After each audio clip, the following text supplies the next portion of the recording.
does a big bag of plain ornaments mean? It's time for DIY Christmas ornaments. Hey everyone, welcome back or welcome to my channel. This week's video, I'm going to be showing you all of the DIY, well not all of them, but a bunch of the DIY Christmas ornaments that I did. So I bought these clear discs, clear baubles, this one flat one with the reindeer, and then these matte black discs as well. And those were the ones that I decided to customize. So I wrote out a big long list of all the different ornaments that I wanted to make and decided what the background color was going to be for them and started prepping that way. So you'll see that I have 2 green discs and then 1 purple one. So I just kept going like that. And then this is one of those matte black discs. So I'm doing just a little dot in the center for this one with my white Posca marker. This was actually my first time using Posca markers and I really like the way that they work. So what I'm doing for this black disc ornament is just gluing these small skeletons in the shape of a snowflake. So I'm using E6000 glue and my comically large tweezers to put the skeletons in the right place. So I got these off of maybe Temu or Shein. I'm not sure. I haven't shopped on either of those websites in a long time because they're really not good to shop on.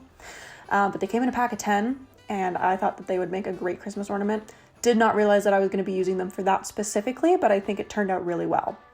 And it was the only oh my goodness, ornament that I wasn't painting. So while the prep was drying, I went ahead and glued all those on. Now for one of these clear baubles, I did not prep it. Obviously, it's remaining clear, and I'm filling it with some of that glass decorative filler that I used in my terrarium box, and then just a couple skull beads. For the little reindeer one, if you thought I was just gonna leave it as a reindeer, you would be sorely mistaken. I turned it into a skeleton reindeer. I did get inspiration from somebody else who made something very similar. I really love the way that they did the pelvic bone as a spiral, so I wanted to do that for myself. And I think it turned out really cute. If you couldn't already tell, the theme for my Christmas ornaments is kind of spooky. That's the vibe that I give off, the house decor gives off, my tattoos give off. So we're gonna continue with that theme. So you may have noticed there's a couple real-time clips in here mixed in with the time lapses. And that's just to kind of show you exactly how long it takes to paint each and every one of these ornaments. So I think it took about 3 full days of painting for me to finish them. And I did around, I want to say 20-ish ornaments. Of course, I didn't paint all of them. The one with the beads, the snowflake skeleton one, and then I have a couple others that I actually didn't end up filming that I did not have to paint. So now you can see why I wanted the different background colors and I prepped them as such. So the purple one says, "Never trust the living," which is a quote from the Beetlejuice movie, which is one of my favorite movies. These little black squiggles on the screen one are turning into beetles, or you guessed it, Beetlejuice. Most of the Christmas ornaments that I'm making are either Nightmare Before Christmas themed or Beetlejuice themed, and then there's just a couple random other ones because I really wanted to have a Tim Burton Christmas tree. I love his movies. They're so fantastic. And I just love the creepy little vibes that they give off. And they also make perfect decorations. You can find so many beautiful trees if you go on Pinterest and search Tim Burton Christmas tree. Oh, they're so good. So the Christmas tree that I bought was black. I kind of wanted a white one, but I couldn't find one exactly that I liked. So I bought a black one instead. And then I was looking for purple Christmas lights, but again, couldn't find them. So we ended up with just regular ones. So this one just says Merry Creepmas in a font that I'm pretty sure you can find on Canva. And it's one of the few that was not related to Tim Burton. So this is another one of those discs, but I prepped it black because I wanted my other 2 matte black flat discs as something else. So this one's the flat disc. It came matte black. The one that says Merry Creepmas on it did not come black. So for this flat disc, I'm doing a silhouette portrait of Oogie Boogie, if you couldn't already tell that. Just filling that in with my white Posca marker. Again, they worked really well for this. They didn't quite stick super well to the surface of some of the ornaments, but I'm not critiquing that part. They were very opaque for what I wanted them to do. and they didn't smear, which was nice. Now on my third flat black ornament, I'm doing on one side Barbara and on the other side Adam from, of course, the Beetlejuice movie when they are dead.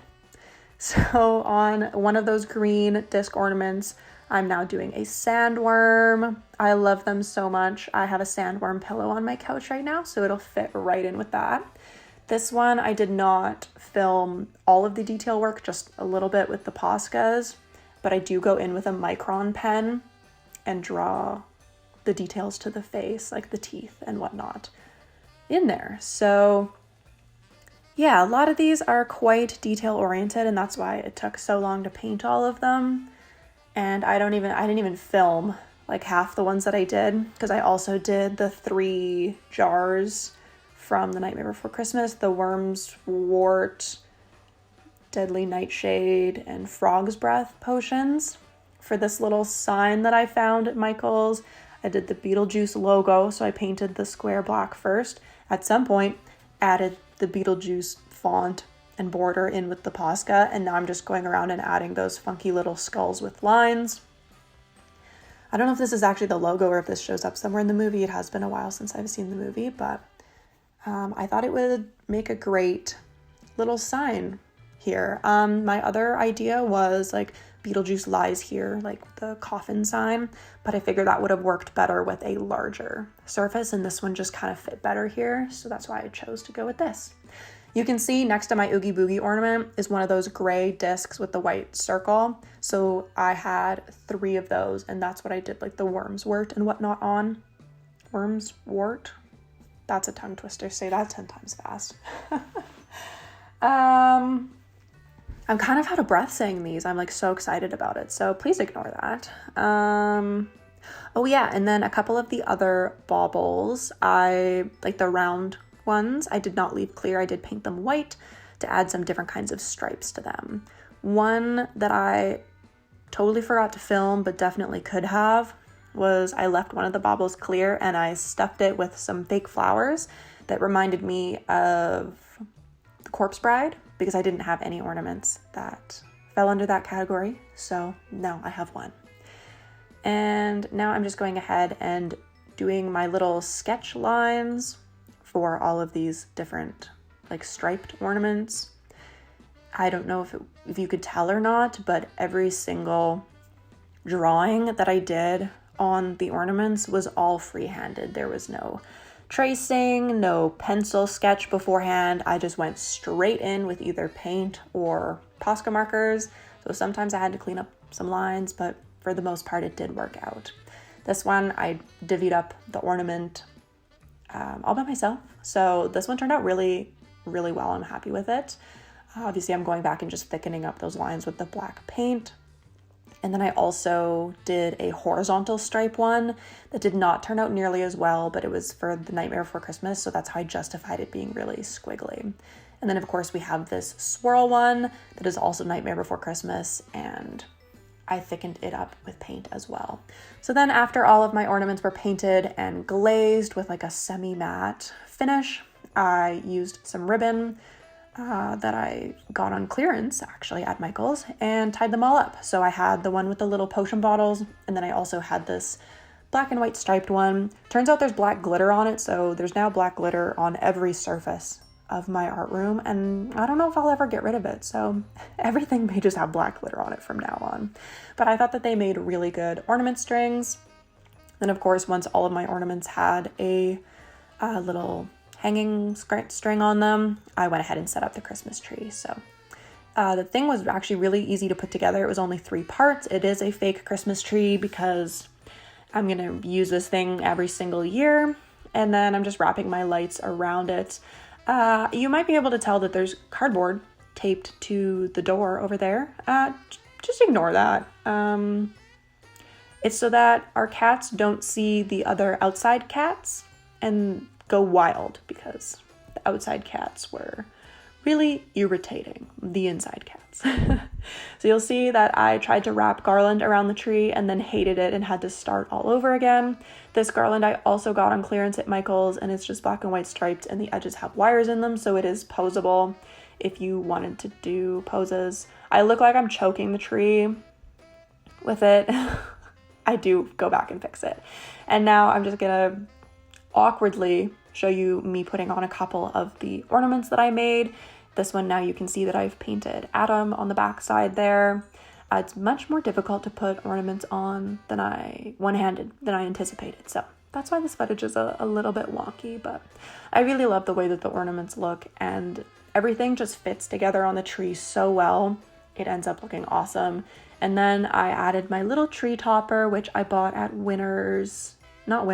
Superstore, and it came with a couple other ornaments. So this is what the tree looks like. It's 6 feet tall. There's all the ornaments on it, the ones that I made, and then the ones that I bought.